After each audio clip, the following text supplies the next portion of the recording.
আপনি কি করে জানলেন বিষাক্ত স্যালাইন? বাংলার সবচেয়ে বিষাক্ত লোকটা যখন বলছে যে এর পেছনে ডাক্তারদের চক্রান্ত থাকতে পারে, তাহলে আপনি আগেই বলে দিচ্ছেন বিষাক্ত স্যালাইন।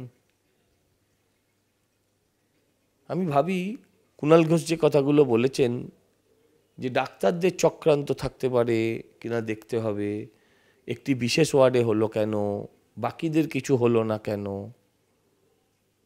হ্যাঁ সিনিয়র ডাক্তাররা সেই সময় কোথায় ছিলেন। যদি ডাক্তারদের ভুল থাকে বলবেন, কিন্তু উনি একজন ডাক্তারের ছেলে হয়ে পুরো ডাক্তার কমিউনিটির দিকে আঙুল তুলে দিয়েছেন।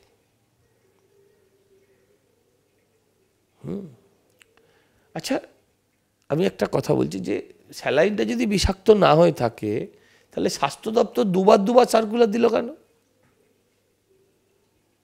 আচ্ছা, স্যালাইনটা তুলে নেওয়ার নির্দেশ দিয়েছে, তার বদলে ওখানে কি এখন নুন জল সাপ্লাই করবে? মানে রোগীকে কি নুন জল খাইয়ে দেবে ডাক্তাররা? সাবস্টিটিউট তো আপনাকে একটা রিফিলিং দিতে হবে।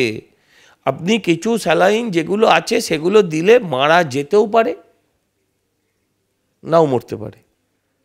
কিন্তু যদি কিছু না থাকে তাহলে কি হবে? নিশ্চিত মারা যাবে। এত এত আহাম্মক একটা সরকার হতে পারে? একটা MA LLB করা, PhDর কথাটা বাদই দিলাম, এত ডিগ্রিপ্রাপ্ত একটা মুখ্যমন্ত্রীর, স্বাস্থ্যমন্ত্রীর স্বাস্থ্য ব্যবস্থার এরকম নজির হতে পারে? ভাবলেও লজ্জা করে যে আমি পশ্চিমবঙ্গের একজন বাসিন্দা। এই ওষুধটাকে কর্ণাটক সরকার কয়েক মাস আগে ব্যান করেছে। এই ওষুধটা কর্ণাটক সরকার ব্যান করেছে, সেখানে 3 বা 4 জনের মৃত্যু হয়েছে।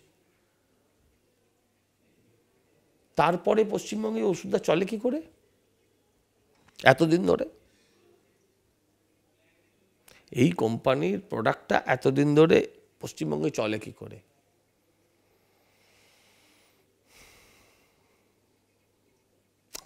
অত্যন্ত লজ্জার, ঘৃণার, কিছু বলার নেই আর।